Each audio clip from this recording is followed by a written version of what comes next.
Nous avons tous entendu le jour de Noël l'épiphanie du Seigneur chez Luc. Ce sont des anges dans le ciel qui apparaissent à des bergers.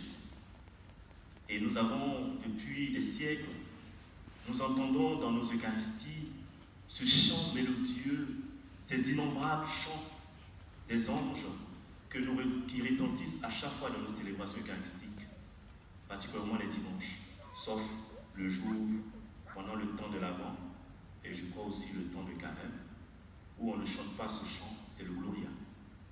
Gloire à Dieu au plus haut des cieux, et paix sur la terre aux hommes de bonne volonté. Ce chant des anges, nous l'attendons. Et c'est le lieu où Dieu, à travers ses envoyés, va proclamer qu'il est né le Sauveur, celui qui est le Sauveur de l'humanité, cet enfant qui vient de naître. Allez le trouver à Bethléem, dans la ville de David. C'est là qu'il est né. Et les bergers tout de suite vont se mettre en toute hâte à courir pour aller vers Marie et Joseph. Et quand ils voient l'enfant, ils racontent tout ce qu'ils ont vécu et Marie les gardait dans son cœur. Comme le premier moment où, venant du peuple juif, Dieu va témoigner auprès de Marie et Joseph qui est cet enfant. Ça, c'est Luc. Mais ce qui attire mon attention aujourd'hui chez Matthieu, c'est qu'ici, il est question des mages. On n'est plus face à des bergers juifs, on est face à des mages. Et vous savez que mage vient du grec magos. Magos qui signifie le sage, ou même encore un prêtre. Le prêtre qui vient du monde païen, c'est-à-dire le monde non juif. Et donc sage. Et certains ont traduit aussi par les astrologues. Mais je pense qu'ici, il faut voir magos comme justement le sage. Des sages qui viennent du monde païen, c'est-à-dire hors des juifs, pour venir adorer Jésus. Et pour cela, Dieu a une autre attitude. Il ne va pas utiliser les anges, parce que les anges, ça parle aux juifs. Les anges, ça parle aux juifs. Utiliser une étoile auprès des juifs, ça s'appelle de l'idolâtrie. Ça ne parle pas, les astres ne parlent pas aux juifs. Le seul qui compte, qui mériterait toute attention, c'est Dieu. Et tout ce qui vient de Dieu, notamment les anges. Et voilà que quand il s'agit du monde païen, Dieu ne va pas utiliser les anges. Il va utiliser quelque chose qui leur parle, l'étoile.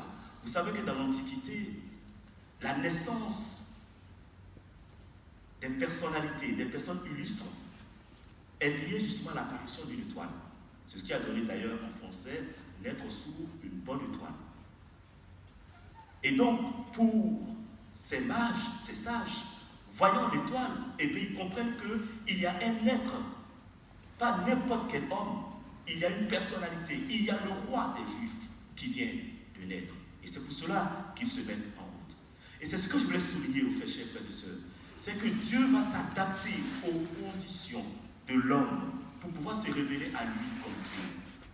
Dieu va s'adapter à l'histoire de chaque peuple, l'histoire de chaque religion, la culture de chacun, pour pouvoir se manifester. Quand il s'agit des Juifs, ils se manifestent autrement que quand il s'agit du monde païen, des Grecs et tout ce qu'on veut. Et ça, pour nous, c'est une leçon aujourd'hui. Chacun de nous, nous avons notre histoire personnelle. Chacun. Nous avons notre culture. Dieu ne va pas se manifester de la même manière dans la vie de chacun d'entre nous. Il va utiliser des moyens qui nous sont propres. Et c'est pour cela qu'il ne faut pas jalouser la vie de l'autre. Parce que la manifestation de la puissance de Dieu se fait de manière incarnée, c'est-à-dire de manière personnelle dans la vie de tout un chacun. Et c'est pour cela qu'aujourd'hui, nous pouvons nous poser la question, quelle est l'étoile dans ma vie aujourd'hui? Quel est le signe par lequel Dieu veut passer pour aujourd'hui se révéler à moi? Quel est le lieu où Dieu veut se manifester? Ou même qu'il se manifeste déjà? Vous savez, les mages, quand ils viennent, ils disent aux Juifs, où est le roi des Juifs? Où est le roi des Juifs? Et quand Hérode entend cela, il consulte les grands prêtres, il consulte les scribes, et eux, ils savent que le Messie doit naître à Bethléem, ils le savent. C'est intéressant.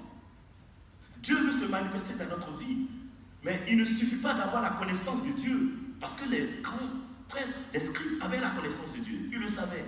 Ce n'est pas ça l'enjeu de notre vie spirituelle. L'enjeu de notre vie spirituelle, ce n'est pas d'avoir simplement des connaissances sur Dieu, c'est d'expérimenter la vie de Dieu en nous. C'est de savoir où est Dieu. Où est Dieu? Comment le reconnaître dans notre vie? Comment reconnaître dans ma vie aujourd'hui là où Dieu se manifeste? Vous savez, quand vous prenez les apôtres, chacun d'eux a expérimenté le Christ. Ils sont passés de la connaissance de Dieu, Dieu les enseignait, Jésus les enseignait, à expérimenter le Christ. Et certains ont eu des chemins personnels. Pour Pierre, c'était à travers la trahison. À partir de cette trahison, Pierre a compris ce que Jésus représentait pour lui. Et il a fait un long chemin de conversion. Il a découvert l'amour de Dieu pour lui. Pierre même tue 3 fois. Et vous avez Matthieu, à travers le regard de Jésus derrière son comptoir. Jésus le regarde avec un amour bienveillant. Tout de suite, il se met en chemin vers Jésus. Se mettre en chemin. Voilà peut-être ce que nous sommes appelés à découvrir dans l'attitude de Dieu. Dieu veut qu'on se mette en chemin comme les mages.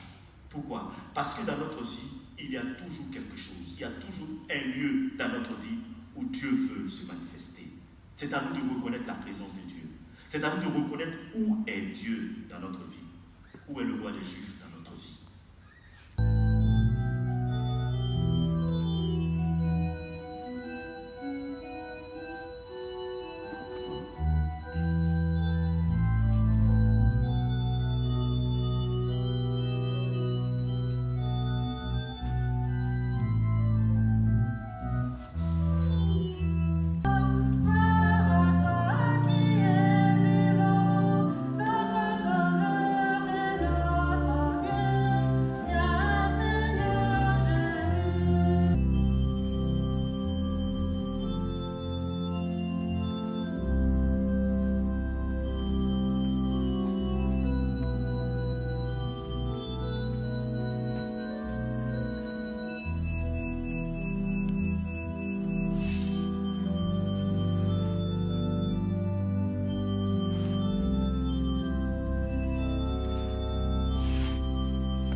Avec vous.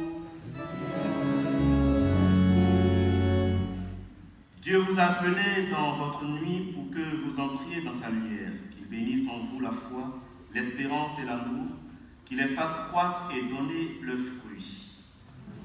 Aujourd'hui, le Christ est manifesté au monde, il est la lumière qui en dissipe les ténèbres. Marchez avec lui plein de confiance et que Dieu fasse de vous des lumières pour guider vos frères et sœurs sur leur chemin. Et quand vous parviendrez au terme de la route, vous verrez celui que les mages ont cherché en se guidant sur une étoile, votre Seigneur le Christ, lumière née de la lumière. Et que Dieu Tout-Puissant vous bénisse, le Père, le Fils et le Saint-Esprit. Allez dans la paix du